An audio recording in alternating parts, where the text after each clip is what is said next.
Assalamualaikum warahmatullahi wabarakatuh.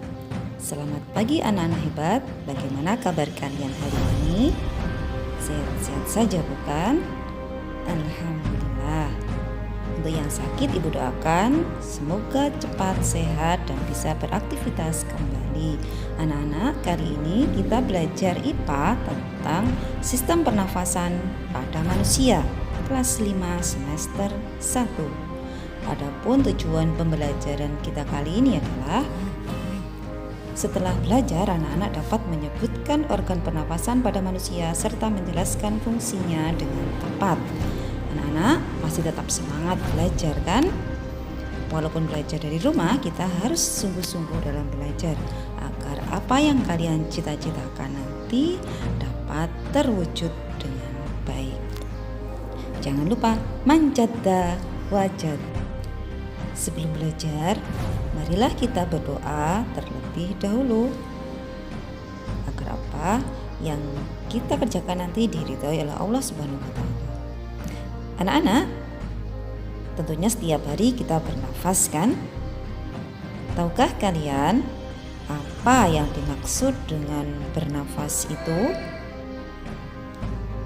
Ya, bernafas merupakan proses pengambilan oksigen atau O2 dari udara bebas dan pengeluaran karbon dioksida atau CO2 serta uap air atau H2O.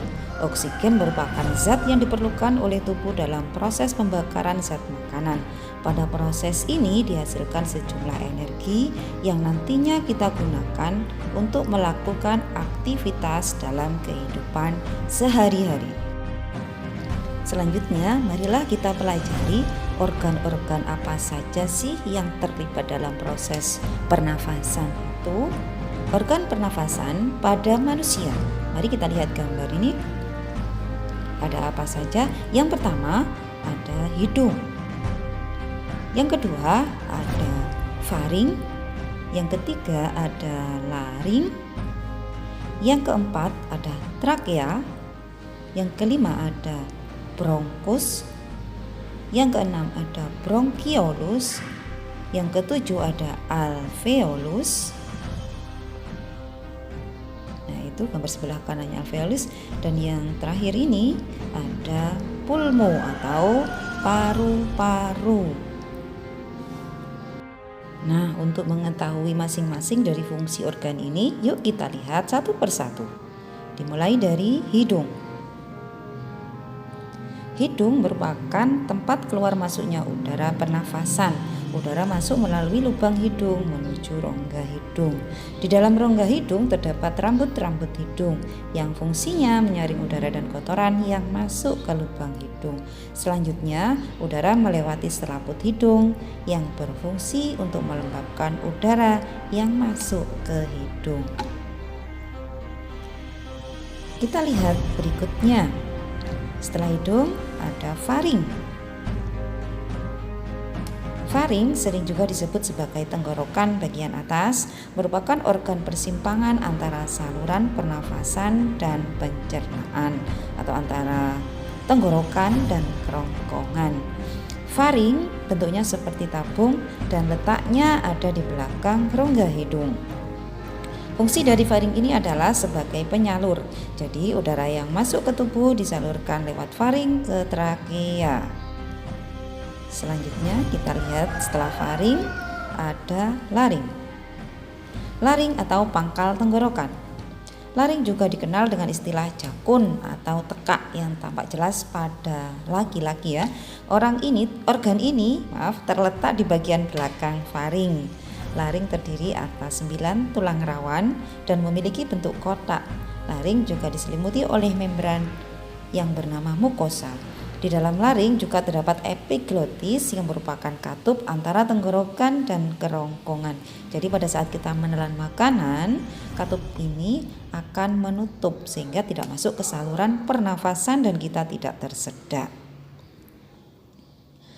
Fungsi dari laring adalah sebagai tempat melekatnya selaput atau pita suara yang bisa mengeluarkan suara saat udara masuk dan keluar. Jadi suara kita itu asalnya atau sumbernya ya ini dari pita suara yang ada di laring. Setelah laring ada trakea. Trakea atau batang tenggorokan. Trakea terletak di depan kerongkongan dan terdiri dari tulang-tulang rawan berbentuk cincin. Organ ini memiliki sebuah jaringan yang disebut silia. Dalam trakea, jaringan silia ini memiliki fungsi mengusir kotoran, debu-debu dan bakteri yang masuk ke trakea. Setelah trakea, kita ke bronkus atau cabang batang tenggorokan. Bronkus merupakan organ pernafasan manusia yang berbentuk cabang tenggorokan yang menyambung antara trakea dan paru-paru. Bronkus terdiri dari dua bagian, yaitu bronkus kanan dan bronkus kiri. Fungsi dari bronkus adalah menyediakan jalan untuk udara yang ingin masuk dan keluar dari paru-paru atau menuju paru-paru. Setelah bronkus ada bronkiolus atau anak cabang batang tenggorokan. Bronkiolus adalah cabang bronkus yang bertugas menyalurkan udara ke alveoli. Bronkiolus paru-paru sebelah kanan terdapat 3 lobus dan paru-paru sebelah kiri terdapat 2 lobus. Bronkiolus juga berfungsi mengendalikan jumlah udara yang masuk ke paru-paru ketika kita bernafas. Setelah bronkus ada alveolus. Nah, sebelah kanannya ini adalah gambar alveolus yang diperbesar. Alveolus terdapat di dalam paru-paru. Alveolus berbentuk seperti buah anggur dan dikelilingi kapiler-kapiler darah. Di dalam alveolus inilah terjadi pertukaran antara karbon dioksida dan oksigen. Dan organ yang terakhir adalah pulmo atau paru-paru.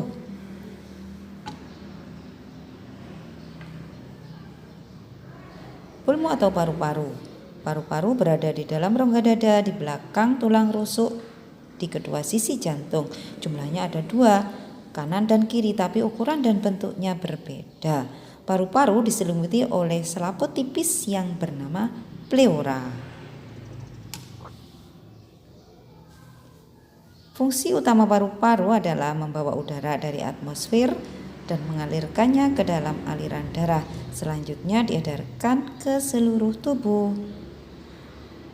Paru-paru bertanggung jawab pula untuk menambahkan oksigen ke darah dan mengeluarkan karbon dioksida dari darah. Nah, anak-anak, itu tadi organ pernafasan pada manusia. Selanjutnya kita akan mempelajari proses pernafasan pada manusia. Yuk kita lihat gambar ini. Nah, mekanisme pernafasan pada manusia dibagi menjadi 2. Ada mekanisme inspirasi dan ada mekanisme ekspirasi. Nah, kita bahas dulu yang inspirasi. Mula-mula udara masuk ke rongga hidung kita. Saat kita menarik nafas, otot diafragma dan otot antar tulang rusuk akan mengkerut atau berkontraksi menjadi lebih datar. Akibatnya rongga dada akan membesar dan udara masuk ke paru-paru. Proses ini disebut inspirasi. Selanjutnya adalah mekanisme ekspirasi. Pada saat kita menghembuskan nafas, otot diafragma dan otot antar tulang rusuk akan mengendur. Akibatnya rongga dada mengecil dan paru-paru akan mengempis. Nah, ini mengakibatkan CO2 dalam paru-paru akan terdorong keluar. Proses ini disebut dengan ekspirasi. Nah, anak-anak, itu tadi tentang organ pernafasan manusia dan proses pernafasan manusia. Selanjutnya, marilah kita mengerjakan soal latihan berikut ini. Soal pertama, udara yang kita hirup saat bernafas adalah A. Oksigen, B. Hidrogen, C. Karbon dioksida, D. halogen. Jawabannya adalah ya, oksigen. Pertanyaan berikutnya. Organ pernafasan yang berfungsi sebagai tempat pertukaran oksigen dan karbon dioksida adalah A. faring, B. trakea, C. bronkus, D. alveolus. Jawabannya adalah ya, alveolus. Betul sekali. Nah, anak-anak, untuk tugas kita kali ini nanti Ibu share linknya di kelas kita, di classroom kita. apa saja yang akan kalian kerjakan. Sekaligus nanti link live worksheet-nya akan saya sertakan di deskripsi YouTube ini. Dikerjakan dengan penuh semangat ya anak-anak. Jika ada yang masih bingung atau kurang paham, jangan sungkan untuk bertanya. Jangan lupa tetap jaga kesehatan dan laksanakan protokol kesehatan. Sekian pembelajaran kita kali ini. Apabila ada kesalahan dalam Ibu menyampaikan, Ibu mohon maaf yang sebesar-besarnya. Yuk painten ketatap cendelo cekap semanten pitutur kula. Saya akhiri, wassalamualaikum warahmatullahi wabarakatuh.